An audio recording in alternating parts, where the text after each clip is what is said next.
Cuidado, cuidado. Salgan de ahí. Cuidado.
At 13:08 UTC, Colombia experienced a 6.3 magnitude earthquake about 200 kilometers east of the capital, Bogota. This occurred at a depth of 5.6 miles, and the epicenter was centered along a fault line called Guaycaramel Fault. And the main plates involved are the Nazca Plate and the South American Plate, and there's a convergent plate boundary off the coast of Colombia.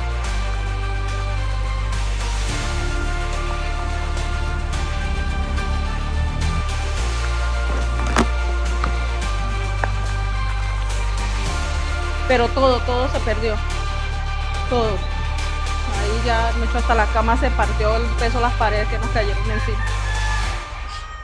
Entonces estamos a la deriva. Tengo un niño de 9 años y uno de 7, que es el que está golpeado.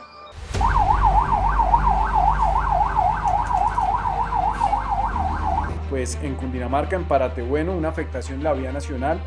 Este fue el epicentro y es el lugar donde se presentan en este momento mayores reportes de afectaciones. En la inspección Santa Cecilia, vereda La Europa.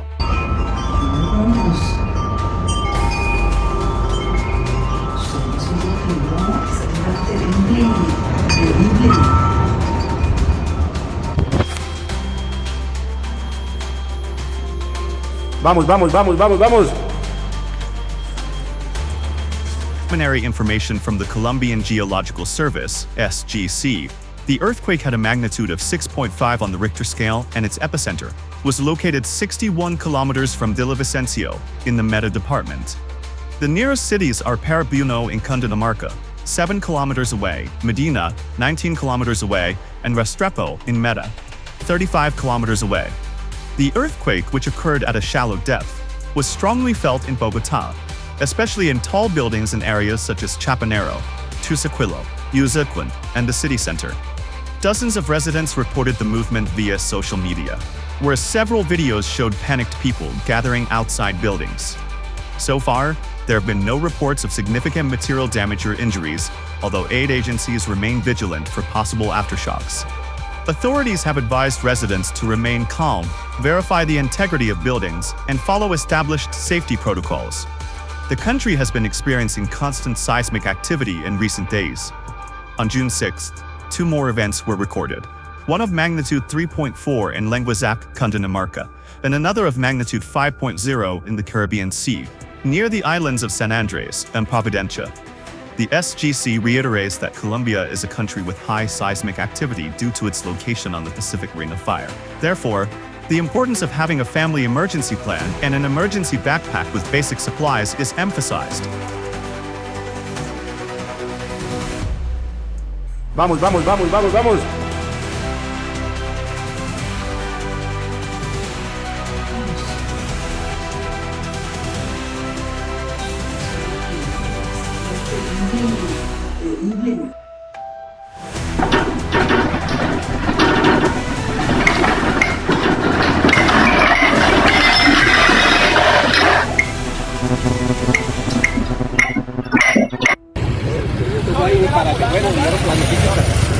Ah, ¿fue el epicentro? 10 kilómetros hacia abajo apenas. Ese es un buen para tu vuelo.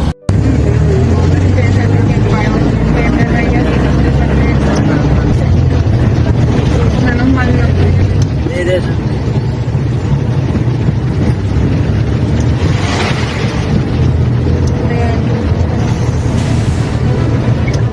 On June 8th, Colombia experienced a powerful earthquake with a magnitude of 6.5, according to the Colombian Geological Service. The quake struck at 8:08 a.m. local time, with its epicenter located in Parate Bueno, a municipality in the department of Cundinamarca, and a shallow depth of just 5 kilometers.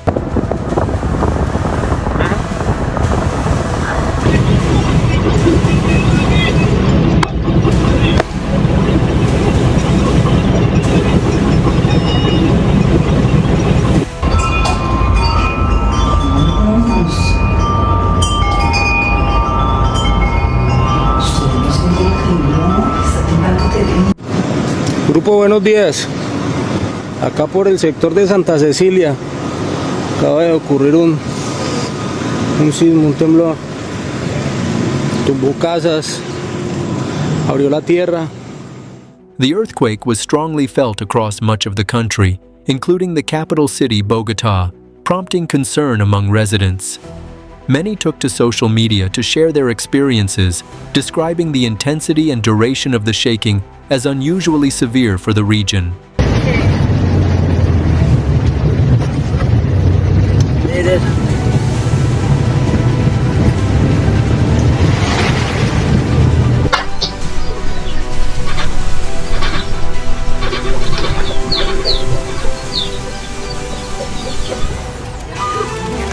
Estamos en Santa Cecilia. Nosotros estábamos ahí, literalmente ahí. Ahí quedó un casco. Tocó salir a correr.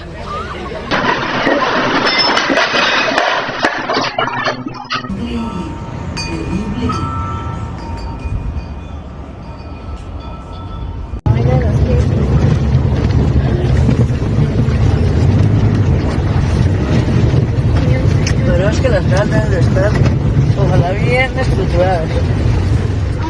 Shortly after the initial event, a 4.0 magnitude aftershock was also recorded in Parate Bueno, keeping communities on high alert. Emergency services and local governments began immediate assessments to determine potential damage and respond where needed. Dios mío.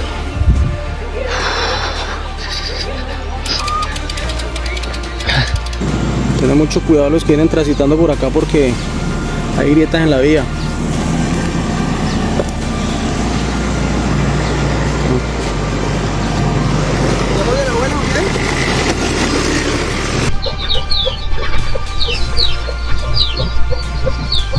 Authorities urged citizens to remain calm and to follow established earthquake safety protocols. They also reminded the public to report emergencies or incidents by calling the National Emergency Line 123 as damage assessments continue.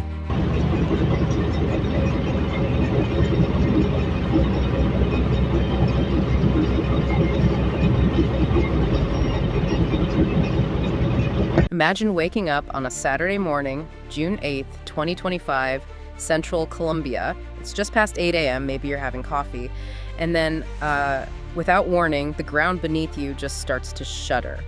And not a gentle rock, but a sudden, pretty violent shaking.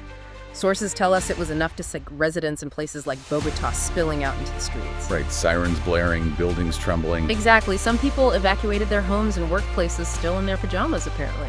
Wow. That vivid scene, captured in reports and popping up on social media, it really sets the stage for our deep dive today. It does. We're looking at a pretty significant seismic event in Central Colombia, one that definitely got everyone's attention. Absolutely. So, taking the sources you've shared, everything from, official geological surveys to those real-time social media posts, and we're going to sift through them. Yeah, try and understand this magnitude 6.3 or possibly up to 6.5 earthquake that hit near Parate Bueno, Cundinamarca. We've got data from the heavy hitters like the USGS and the Colombian Geological Service. Yep. And then those on-the-ground perspectives from news outlets like Al Jazeera and ABC News. Plus insights from government agencies like the UNGRD, geological analysis sites, volcano discovery, worlddata.info. Right. And historical context from places like Wikipedia, and of course, the immediate pulse from social media, like X. So our mission here in this deep dive is really to cut through the noise and get to the core of what happened. What are the precise details? What was the actual impact on the ground? How did the response unfold? And maybe most interestingly, why did an earthquake felt this widely end up having such different outcomes compared to, well, similar quakes in Colombia's past? Exactly. And ultimately, this deep dive is for you, the listener. Understanding an event like this isn't just about the seismic data point. No, it's more like a case study, isn't it? How natural forces interact with, human systems. Right, how information spreads in a crisis, and what factors really contribute to resilience, especially in a seismically active part of the world. Okay, let's jump right in then. Let's anchor ourselves with the specific facts of the quake itself, straight from our sources. Okay, so the sources pinpoint the main event to June 8, 2025. It hit at 08:08 a.m. local time. 8:08 a.m. And that translates to 13.08 Coordinated Universal Time UTC. Correct. And it's worth noting, like you said, the initial magnitude reports did vary slightly. That's not uncommon right after a quake happens. Right. The USGS, the United States Geological Survey, they initially put it at magnitude 6.3. While the Colombian Geological Service reported it maybe a touch higher, possibly up to 6.5. Okay. And the epicenter, where exactly was it? Located about 17 kilometers northeast of the town of Puerto Bueno in Cundinamarca. Bueno. Yeah. Sources, including some derived from social media posts tracking seismic stations, give coordinates around 4.47 degrees north, 73.23 degrees west. Okay, so that puts it roughly 116 miles southeast of Bogota. Yeah, roughly. And about 67 kilometers northeast of Villavicencio. Now, here's a crucial detail, I think, that explains why it was felt so dramatically, even, way over in Bogota. The depth. Absolutely key. Our sources consistently list the focal depth at a very shallow 10 kilometers. Just over 6 miles down. Yeah, incredibly shallow. And that shallow depth is fascinating because, well, it means the energy released by the earthquake had very little ground to travel through before it hit the surface. I see. So that significantly amplifies the shaking you feel. Makes it perceptible over a much wider area. Which includes Bogota, even though it's, roughly 170 kilometers, 105 miles away from the epicenter. Exactly. That's why people there felt such strong trembling, strong enough to send them running outside. And the sources mentioned it wasn't just the one jolt, right? There were aftershocks. Oh yes, several followed, sort of reinforcing that initial instability. 4 of them registered over magnitude 2.5. And the strongest? The strongest aftershock was reported at magnitude 4.9. Still significant. Okay, so shifting from the science of it to the human experience, let's look at the impact this actually had on the ground based on these reports. Right, so in Bogota, as you mentioned, the scene was one of, well, surprise and alarm. Shaking buildings, sirens, people evacuating pretty quickly.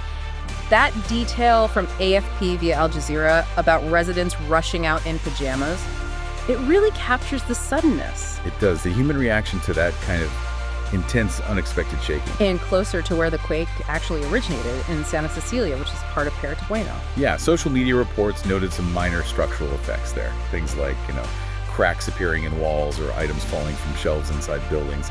Minor stuff, relatively speaking. But here is, I think, the most critical finding from all the sources, and it speaks directly to that question we posed at the start. The outcome. Absolutely no casualties were reported. 0.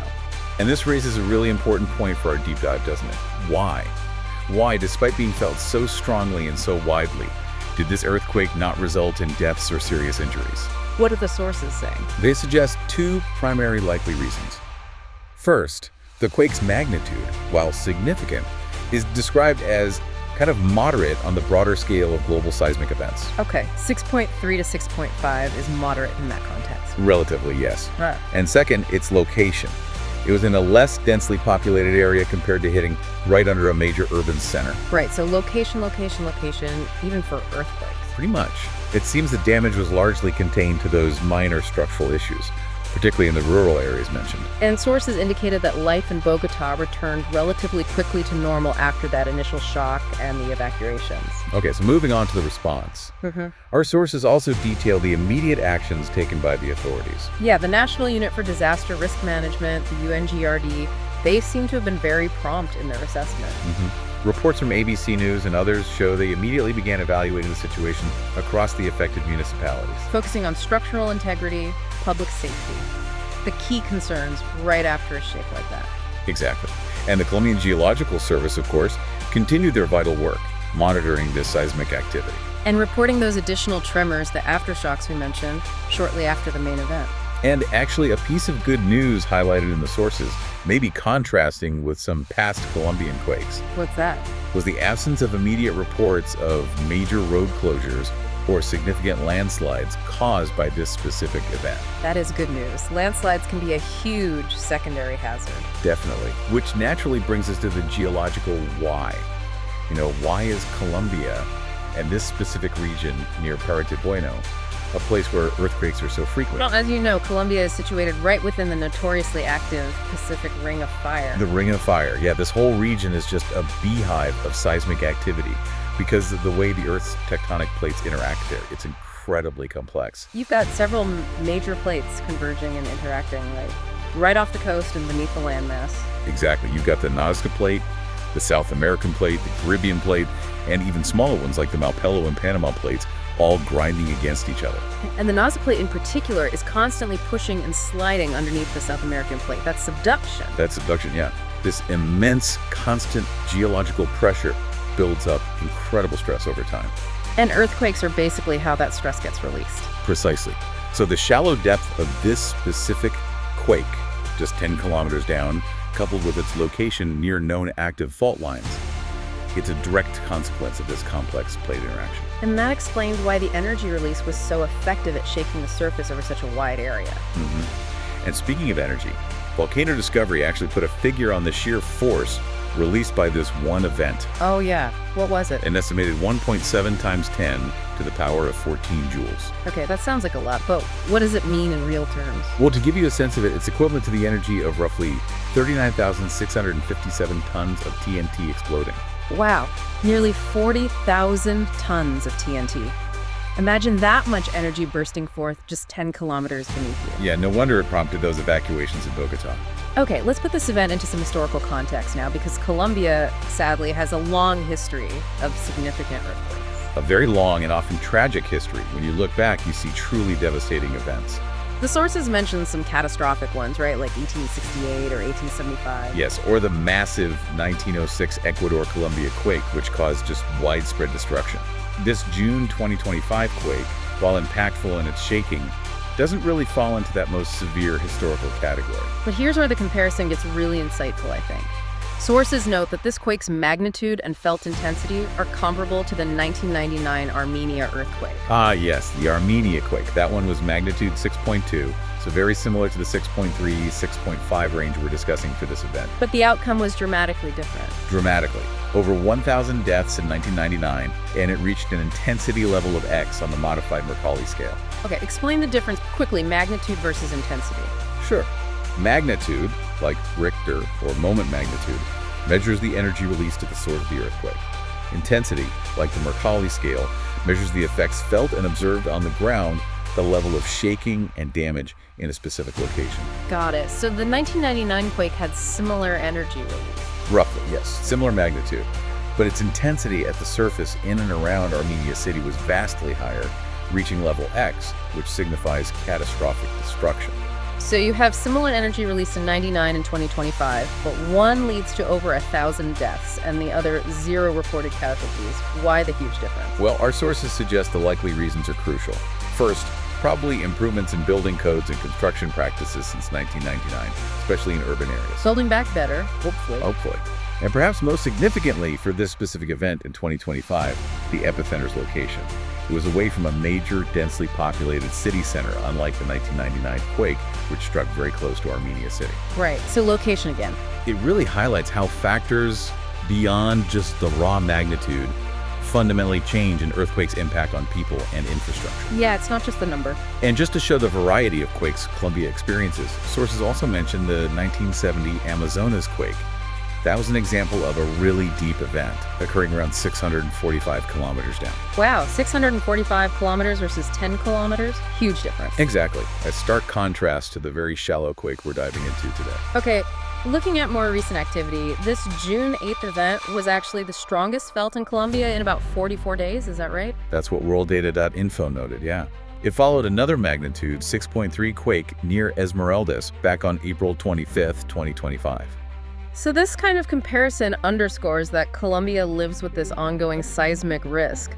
Events of this magnitude aren't entirely unexpected. Not at all. It's part of living in that geological setting. But the fact that this June 8th earthquake, a magnitude 6.3, occurred with no reported casualties and only minor damage, especially when you compare it to historical quakes of similar energy. It does suggest something positive, doesn't it? It seems to suggest that the combination of its specific location, away from dense population, and potentially effective preparedness and response measures currently in place, that combination played a significant role. Yeah, it helped mitigate what could have been a potential disaster under different circumstances, like in 1999.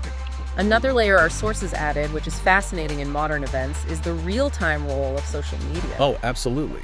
Platforms like X, as highlighted in the reports, provided this sort of parallel stream of information as the event unfolded. We saw those real-time reports from accounts like at Info0Mem detailing observed minor surface damage in places like Santa Cecilia, Pera de Bueno. Offering those immediate ground-level perspectives, sometimes faster than traditional news cycles. And other accounts, like at NCS Earthquake, were quickly providing pretty precise location data, citing those coordinates we mentioned earlier, 4.47 north, 73.23 west. Which helped confirm the epicenter location alongside the official data streams early on.